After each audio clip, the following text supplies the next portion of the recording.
আমার বেতন ছাড়া আমাকে বের করে দিছে।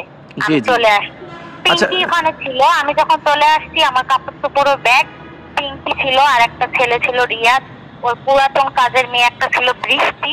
ওদের সামনে, সবার সামনে আমি ব্যাগ খুলে কাপড় ঝেড়ে ঝেড়ে দেখে দেখে নিয়ে আসছি যে ব্যাগ, আমি গরিব হইতে পারি, তোরা চেক করে আমাকে ছাড়ে দি, পরে চলে যাবো, বদনাম ছড়াবি, অত টাকা আছে তো নাই যাও, তো যে কোনো সময় মানুষের বদনাম ছড়ায়। ও আমি নিউজে দেখলাম যে হচ্ছে পিঙ্কিকে ও বলছে, পিঙ্কি যখন আর মুখোশ খুলে দিচ্ছে তখন ও বলছে কি যে পিঙ্কিকে নাকি কোনো দালালে কাজে দেয় নাই, ও নিজে খুঁজে গেছে, ওর হাত পা ধরে কাজ চাইছে, ও কাজে দিছে, ওকে 2 মাসে, ও 1 মাস থাকছে, ওকে 2 মাসের বেতন দিছে, বোনাস দিছে, ইচ্ছালামি দিছে, কাপড় চোপড় দিছে। আমি থাকে আসছি 2 মাস 4 দিন, তা আমাকে এক সেট কাপড় দিছে, মিথ্যা কথা বলবো না।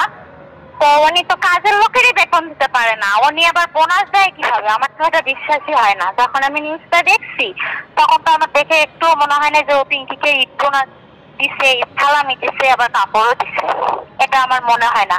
কারণ আমার আগে 2 বোন মেয়ে ছিল, ওরাও চলে গেছে, ওদেরও বেতন আটকাই দিচ্ছে, আমি নিজে চোখে দেখছি। আমার আগেও 2টা মেয়ে ছিল, ওদের বেতন আটকাই দিচ্ছে, ওরা থাকতে আমি গেছি, তারপর ওরা চলে গেল, আমি থাকলাম, তারপরে পিঙ্কিকে দিল। তারপর আমি আবার এখন পরিচিত, আগে কাজ করছি গুলশানে, একটা ভাইয়ার ছোট ভাই থাকে, তাকে আমি দিয়ে আসছি। ওকে যদি কোনো সাপ্লাই দিত তাহলে কিন্তু 5,000 টাকা পাইতো, 5,000 বা 7,000। আমি ওর বাসায় দিছি, ছেলেটা এখনো আছে। আমি তো ওর কাছ থেকে টাকা নেই নেই, আমি তো গরিব মানুষ, চাইলে পারতাম যে আমার হচ্ছে আপনাকে সাপ্লাইয়েরা দেয় লোক, আপনি 5,000 7,000 টাকা দেন, তা আমি আপনাকে লোক নিয়ে এসে দিলাম, আমাকে টাকা দেন। আমি তো ওর মতো ফকিন্নি না, আমি তো টাকা চাই নেই। আচ্ছা আপু, শিরিন আপু, আপনার সাথে একটু আরেকটু যেটা বিষয় জানতে চাচ্ছিলাম সেটা হচ্ছে ওনার বাসায় কি লোক, কেমন লোকজন আসতো? ওনার বাসায় শুটিং এরই লোকজন এই ওই আসতো, অনেকেই আসতো। তো মানে কি ধরনের শুটিং, কি ধরনের শুটিং? মানে উনি যাদের সাথে কাজ করে, শুটিং এ যায় আসে, এরকম আর কি অনেকজন আসে। আমরা তো আর অত লোককে চিনি না ভাইয়া, তাই না? আমরা তো কাজের, যাই হোক আমরা কাজ করছি। তারপর বোঝা যায় না যে এরা শুটিং এর লোক, এরা জি জি, তারপর বোঝা যায় না যে এরা মানে বাইরের কাজের শুটিং এর জন্য আসছে বা ঘরের ভিতর কোনো দরকারে আসছে? ভাই এখন ওরা আসে মেকআপ রুমে, মদ পান করে, মদ খায়, আড্ডা মারে, মেকআপ রুমে সবাই দরজা আটকাই দিয়ে থাকে, আর বেডরুমে থাকে। এখন কি করে না করে আমি কি করে বলবো বলেন? আমি তো বাচ্চা নিয়ে আরেক রুমে থাকি, ড্রয়িং রুমে থাকি, বা নিচে খেলতে যাই। ওনার উনি লোকজন নিয়ে ওনার বেডরুমে আড্ডা মারে, মদ পান করে, ওনার মেকআপ রুমে থাকে। তো আমি তো আর দরজা খুলে দেখতে পারবো না বা আপনাদেরকে বলতে পারবো না কি করে। আমি যতটুকু দেখছি ততটুকু বললাম, তাই না? আমি তো আর বেশি কিছু বলতে পারবো না। আচ্ছা, আপনার গ্রামের বাড়িটা কই জানি বললেন? রংপুর জেলা, থানা পীরগঞ্জ। আপনার পুরো নামটা একটু বলেন। মোসাম্মদ শিরিনা বেগম। আচ্ছা, শিরিনা বেগম আপা।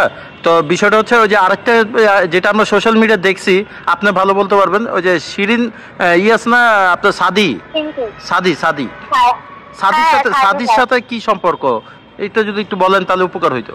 সাদির সাথে কি সম্পর্ক বলতে আমি দেখছি যতটুকু হচ্ছে শুটিং করে, শুটিং যে যায় আসে, তারপরে একই সাথে স্বামী স্ত্রীর মতন থাকে। তো বিয়ে হয়েছে কিনা ওরাই বলতে পারবে, আমরা তো বলতে পারবো না। স্বামী স্ত্রী যেরকম করে থাকে ওরকম থাকে, ওরকম চলাফেরা, ওরকম সবকিছু। মানে বেডরুমেও কি সেভাবেই থাকে? হ্যাঁ, বেডরুমেও সেভাবে থাকে, রাত দিন 24 ঘন্টা বেডরুমে থাকে। তো ভাইয়া দেখেন, আমার হচ্ছে রিকোয়েস্ট, আমি গরিব মানুষ, ঠিক আছে, আমি ওনার কাছ থেকে যে টাকাটা পাই 22,500 টাকার মতন পাবো। তা আমার কাছে 22,500 টাকা 22 লাখ টাকা। আমার 2টা ছেলে আছে, আমি ঈদের আগের দিনেও ফোন করে ওর পরিমণির বাসায় যে শুটিং থাকে চামচা, এই চামচাকে বলছি ভাইয়া দেখেন আমি বাড়িতে আসছি, আমার কাছে টাকা পয়সা নাই, আমার হাত খালি, আমাকে যদি টাকাটা আপনারা দেন আমি বাচ্চা 2টার মার্কেট করবো। ঈদের দিন গেছে, আমি বাচ্চা 2টার মার্কেট করে দিতে পারি না, এর চেয়ে কষ্ট কিছু আছে? তা আমি তো ওর বাসায় কাজ করে আসছি, আমি তো ওর উপকার করছি, ওর ক্ষতি করি নাই।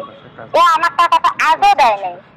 আবার ওর ম্যানেজার যেটা চামচা, ও হচ্ছে আমাকে লাস্ট কথা দিতে। ওর নামটা কি? ওর ম্যানেজারের নাম কি? তুরান। তুরান। তুরান। আচ্ছা, সৌরভ কে? সৌরভ সৌরভ ওর বাসায় যায় আসে, আমি থাকতে তো সৌরভকে ধরে নিয়ে গেল, এখন নাকি শুনছি আবার আসছে। আচ্ছা আচ্ছা, শুনলাম পিঙ্কি বলছে এখন আবার আসছে, থানা থেকে নাকি ছাড় পাচ্ছে। ওর বাসায় থাকতে তো সৌরভকে ধরে নিয়ে গেছে, আমি থাকতেও। মানে ওকে ধরে নিয়ে গেছে কি জন্য? রোজার মাসে। কি কারণে ধরে নিয়ে গেছে কি জন্য, ওকে ধরে নিয়ে গেছে কি জন্য এটা তো আমি বলতে পারবো না। আচ্ছা আচ্ছা, তাদের ব্যাপার, তারা জানে। আচ্ছা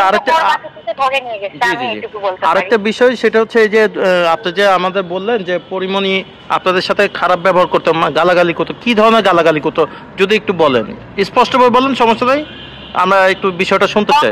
বললাম তো, মাদারচোদ, খাঙ্কি মাগি, সোদানি মাগি, হ্যাঁ মাদারচোদ, খাঙ্কি মাগি, সোদানি মাগি, এই সেই নটি ব্যবসা এইসব ভাষা করা বলতো।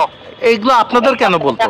আপনাদের কেন বলতো এসব গালাগালি? আপনাদের কেন করতো গালাগালি? এরকম মানে একটু কাজের সমস্যা হলে, বাচ্চাটা যদি একটু খাওয়াইতে দেরি হয় বা বাচ্চা কোনো কিছু একটু মানে সাথে সাথে যদি না করতে পারি, বাচ্চা দেখেন ছোট বাচ্চা, ওকে হয়তো এখন আমি খাওয়াইতে চাইলাম, খাইলো না, 5 মিনিট দেরি হইলো খাওয়াইতে, বা 5 মিনিট আগে খাওয়াইলাম, কাজের বিষয় আর কি। বুঝতে পারছি।